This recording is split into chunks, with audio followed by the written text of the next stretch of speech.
Furus Factory Toysmart vous propose du Macross cette fois-ci en revue vidéo avec le fameux VF2 SS piloté par Sylvie Géna. C'est tiré de la licence Macross 2, Lover Again. C'est un modèle qu'on a très longtemps attendu en tant que fan de Macross, puisque jusqu'à maintenant il avait été édité seulement en version kit, c'est-à-dire en maquette, au 1/100e.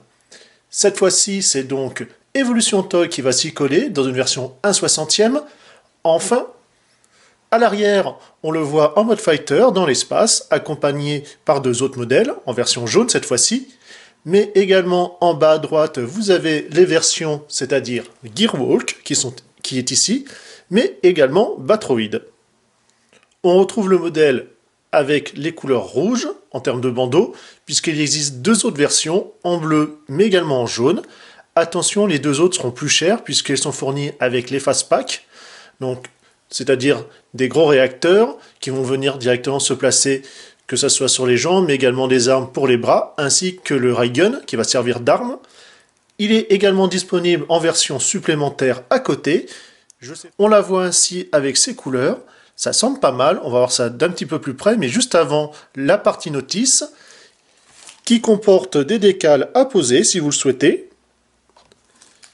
Également ici, avec deux petits caches également, ce sont les parties blanches que vous avez à cet endroit-là. Puis la notice en tant que telle, donc tout en couleur, ça c'est vraiment quelque chose de très très bien. Donc tout semble bien expliqué étape par étape, on va bien s'amuser. Le pilote est quand même assez bien détaillé, on voit vraiment que là c'est très minutieux sur la peinture. Limite mieux, je vous dirais, que ce que peut faire Arcadia, ou même simplement Bandai. Alors, le voilà entièrement. Une fois sorti de la boîte, bon, on voit que c'était pas clipsé, hein. Ce qui va tout de suite sauter, en fait, c'est la qualité du plastique. Alors, en termes de rendu, on est quand même plus proche du version Bandai, en fait, parce que c'est du brillant. Mais quand même, on sent tout de suite que le toucher, c'est un petit peu en dessous. En plus, alors, on va essayer de voir ça. Déjà, sur le logo, on voit qu'il est dégueulasse. C'est bavé de partout. En plus, regardez bien, voilà, dans le reflet de la lumière, normalement vous devez voir le plastique est rayé, mais absolument partout sur les ailes. C'est vraiment pas très joli. Voilà, vous pouvez voir que en plus d'être un petit peu micro-rayé, il y a carrément des marques. Ici, c'en est une belle. On a la même chose de l'autre côté. Donc, contrôle qualité, ou en tout cas la mise en boîte, c'est vraiment à chier. Notons également ici cette petite trace de colle. Bon, j'ai déjà commencé à gratter pour l'enlever, mais ça aussi, ça fait pas terrible. Après, bon, il y a 2-3 marques simplement d'agrappe. Bon, ça, c'est pas méchant. Toute figurine en a. Bien faire attention lors de manipulation des transformations. Ce sont ces parties-là, qui sont en fait, certes, en métal, donc c'est un alliage, mais quand même, qui vont quand même beaucoup travailler. Vous voyez que vous avez ici, qui va permettre de tout simplement la rotation pivot sur la jambe. Cette partie là-haut où ça va pouvoir faire comme une charnière, comme cela. Donc forcément ça va beaucoup souffrir. Ça me fait un peu penser au Garland de chez Yamato, avec justement ces parties sur les bras qui sont tout de suite cassants, à manipuler avec douceur. Alors voilà, c'est fignolé, ça a été un peu compliqué de le présenter correctement, puisque ça tient vraiment pas. Ça c'est dû effectivement vraiment en plastique, hein, ça sent tout de suite comme je vous le disais. Alors, les fameux, voilà, ça saute, hein, vous voyez ça. Les fameux petits caches, vous les avez ici. En fait, c'est simplement pour cacher la tête de la vis, voilà, qui se met dans cette partie-là, puisque voilà, c'est une rotule. Seulement, bien sûr, ça saute comme je m'y attendais, au moindre truc, à la moindre manipulation. La partie des jambes, en fait, tient ici, juste par cela. Donc forcément, ça fait un gros poids et un bras de levier qui a tendance comme ça simplement à faire travailler les articulations et à se déboîter. Les bras sont tenus, alors ça par contre c'est assez ingénieux. C'est con, hein, mais vous avez ici cette petite partie-là, ce plot en fait, qui va rentrer dans la jambe, qui est simplement sur une charnière. On l'a ici. Comme ça, voilà, vous pouvez le replier à l'intérieur du bras. Comme ça, quand c'est transformé en mode robot, en tout cas en Batroid ou Gearwalk, ça se voit pas trop. Et ça va venir se clipser dans la jambe. Malheureusement, voilà. Ah, vous entendez le petit blip? c'est justement la petite boule cache qui est encore tombée. On remet là-haut. Et voilà, c'est juste ça qui tient, donc forcément ça tombe un peu seul. Là voilà, qu'est-ce que je disais? Et voilà, ça ressaute encore, bref. Ça, vous pouvez, effectivement, c'est mis sur glissière, c'est rigolo, cette partie-là. Ça, c'est selon tout simplement les transformations ou également les armes utilisées dessus, avec le pack supplémentaire. C'est vraiment dommage qu'au niveau allure, alors certes, il est un petit peu spécial. Ça fait, voilà, par en dessous, l'undercarriage est vraiment pas terrible de ce côté-là. On voit qu'ils n'ont pas du tout l'habitude, comme un Yamato ou un Bandai, de bien cacher. Mais il n'empêche que ça lui donne aussi voilà, son petit charme atypique. Ce qui est bien, bon, voilà, moi j'aime bien le mold, hein, c'est pour ça. C'est cette partie verrière cockpit qui est très allongée. Pareil avec le renfort derrière. Bien sûr, sur charnière, donc voilà, elle bouge un peu par cran, un petit peu limite. Et on peut mettre notre pilote, comme ça, elle est aux commandes. Chose sympathique, vous pouvez voir qu'il y a un petit peu de dessin, enfin voilà, un peu de peinture appliquée sur le cockpit à l'intérieur. C'est pas grand chose, mais ça fait toujours son effet. Qui dit avion dit train d'atterrissage. Nous l'avons ici, par ces deux trappes. Et voilà, au moins ça, la première sort toute seule, assez facilement. C'est fonctionnel. Alors même si effectivement c'est pas super joli, c'est un petit peu simple, mais n'empêche, ça y est. À l'arrière, nous l'avons pour le genou. Donc ici et ici. Donc la trappe va venir s'ouvrir, comme ça sur le côté. Donc comme le plastique est assez moyen, contrairement aux autres, ça s'ouvre très facilement. Ça c'est déjà une bonne chose. Alors par contre, il faut aller le chercher. Ça, là, c'est peut-être un peu plus dur. Voilà. Et même principe.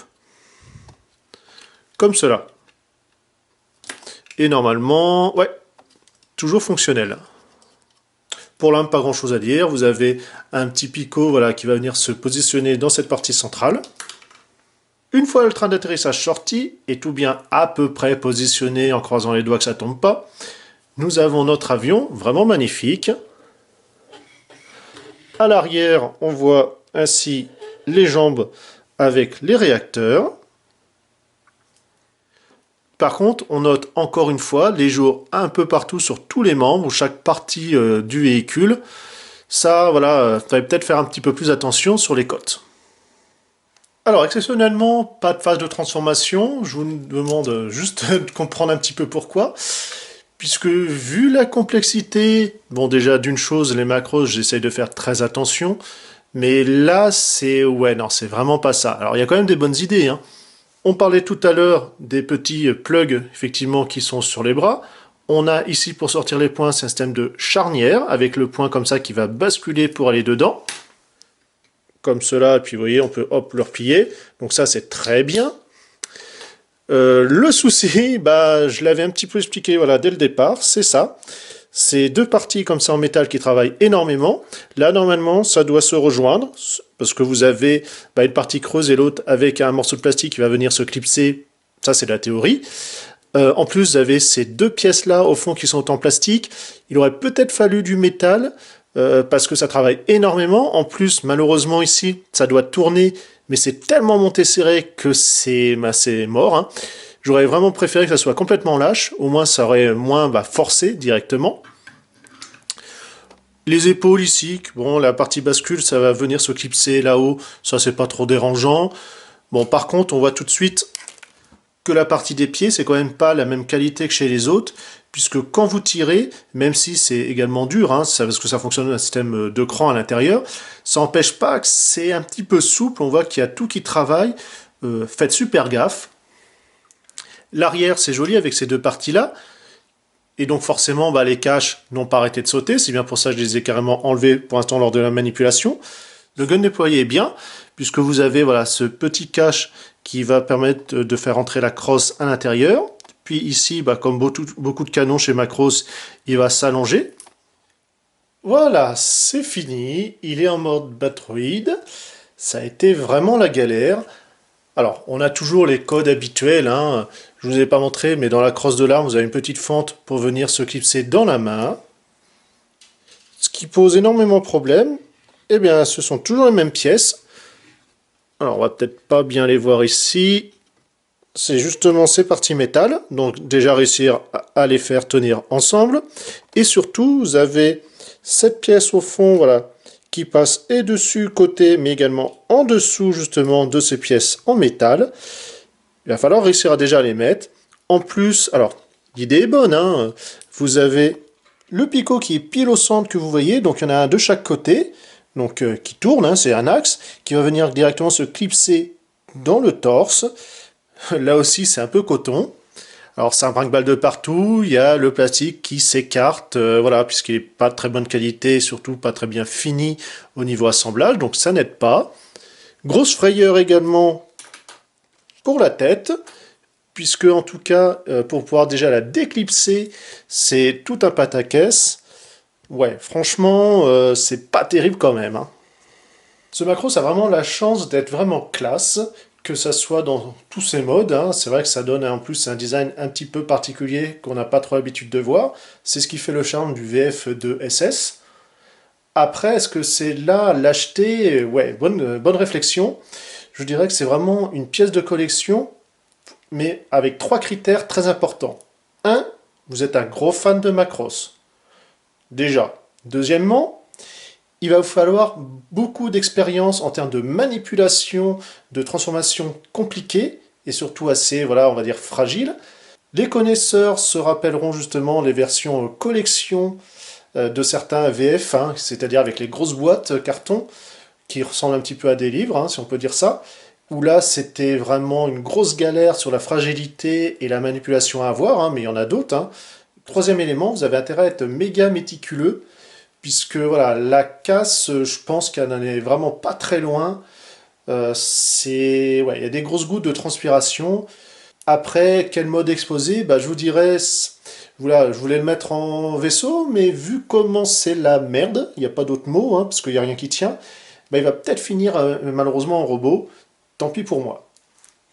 Cette longue série de revues se termine donc, puisque c'était un gros colis, comme je vous disais, qui était arrivé, donc il comprenait beaucoup d'éléments, et ce, sur plusieurs mois. Donc là, il va falloir un petit peu attendre. Alors il y en aura un par-ci par-là dans les mois qui suivent, hein, mais pas autant, on va dire, que ce que vous avez pu avoir ces dernières semaines. J'espère que voilà, ça vous a quand même donné envie plus ou moins de le prendre. Le kit additionnel, bah ouais. J'hésite franchement, c'est vrai qu'il a vraiment l'air classe avec, mais au vu de la qualité de la figurine, ouah, ça pique un peu. Bon, en tout cas, sur ce, je vous laisse vous faire votre idée par vous-même, puisque voilà, je vous présente, après chacun tire ses conclusions comme il veut.